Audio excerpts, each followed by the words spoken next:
안녕하세요. 오늘은 몸에 있는 털 이야기를 좀 해볼게요. 털 이야기요. 헤어를 전공하는 피터입니다. 그렇기 때문에 광범위하게 보면은 털도 머리카락도 어떻게 보면은 털의 일종이죠.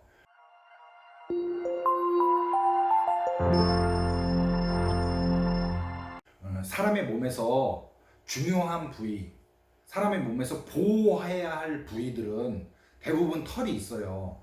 털이. 자, 그러면은 머리 위에서부터 이야기를 드릴게요. 머리 위, 머리카락, 우리가 말하는 헤어. 사람은 남녀를 통틀어서 머리빨, 헤어 되게 중요하죠. 머리에는 우리가 생각할 수 있는 뇌가 있단 말이에요, 뇌. 뇌가 있는데 이거를 보호하기 위해서 뭔가 쿠션감을 주기 위해서 외부의 충격으로 인해서 막아줄 수 있는 털이 달려 있어요. 이렇게 해요. 그리고 눈을 볼게요. 눈을 보면은 눈은 이중으로 털이 있어요.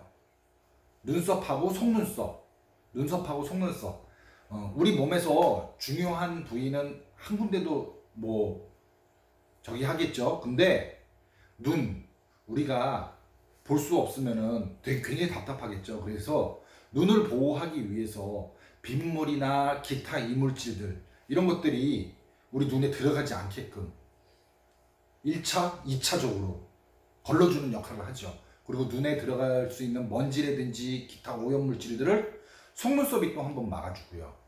그리고 또 그 밑으로 내려가면은 코 안에 털 있잖아요. 코 안에 털, 코털들 같은 경우에는 우리가 코로 숨을 쉴 때 박테리아나 먼지, 기타 등등 이런 것들을 걸러내주는 역할을 해요. 그래서 코털을 너무 깨끗하게 밀면은 그것도 좋지가 않아요. 근데 코털이 이렇게 삐져나오면은 미간상 좋지는 않겠죠. 그리고 남자들은 입 주변에 수염이 있죠. 여성분들은 그냥 솜털 정도긴 하지만은요. 이것도 마찬가지로 입을 보호하기 위해서 입에 이물질이 들어가지 않게끔 하기 위해서 수염이 있는 거죠. 근데 이제 이것도 요즘은 미관상 이렇게 깨끗하게 면도를 하죠. 요즘 남자분들은요. 그리고 또 좀 더 밑으로 내려가면은 겨드랑이 털도 있단 말이에요. 겨드랑이 털 같은 경우에는 여자분들은 많이 제모들을 하시죠. 근데 이 겨드랑이 털의 역할은 뭐냐면요. 사람이 팔을 많이 움직인단 말이에요. 팔을 많이 움직이게 되면은 이 부분과 이 부분 살이 쓸리잖아요. 살이 쓸리는데 그 마찰력을 조금이라도 줄이기 위해서, 보호하기 위해서 이렇게 있는 거예요. 그리고 좀 더 밑으로 내려가면은 어딘지 아시죠? 소중이 있는 부분. 소중이 있는 부분은 우리 사람의 생식을 자손 번식을 할 수 있는 가장 중요한 역할을 하는 부분이란 말이에요. 그 부분 같은 경우에는 또 그거를 보호하기 위해서 또 털이 있죠. 이렇게 사람의 몸에는요, 굉장히 중요한 털이 있어요. 그리고 잘 살펴보면은 얼굴에 있는 털 같은 경우에는 크게 상관이 없지만은 우리의 몸에 있는 털이 있잖아요. 그런 데에는 림프관이 지나가는 거의 자리예요. 보면은 림프관도 굉장히 중요해요. 그렇기 때문에 우리의 몸에 있는 털은 사람의 몸을 보호하기 위해서 중요한 부분들을 보호하기 위해서 이렇게 나 있는 겁니다. 그리고 인간이 동물보다 원시 시대 때부터 살아남을 수 있고, 그 다음에 개나 사자, 호랑이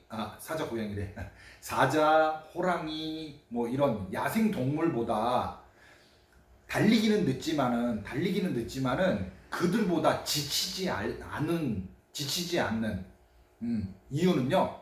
사람의 몸에 전체적인 털이 없고 이런 주요 부위에 털이 있기 때문이에요. 그래서 동물들은 체온이 올라가면은 그거를 체온을 떨어뜨리기 위해서 개들을 비교를 해볼게요. 개들 같은 경우에는 혓바닥을 내밀고 이렇게 체온을 낮추잖아요. 근데 사람은 어떻게 해요? 사람은 온몸에 털이 있지 않고 중요 부위에만 털이 있기 때문에 몸에서 체온을 발산을 해가지고 빨리 체온을 낮출 수 있기 때문에 야생 동물보다 사람이 체온 조절을 잘 할 수 있다는 거예요. 이상 몸에 있는 털 이야기를 좀 해봤습니다. 영상이 도움이 되셨다면 좋아요, 구독, 딸랑딸랑 알람 설정까지 부탁드리겠습니다. 감사합니다.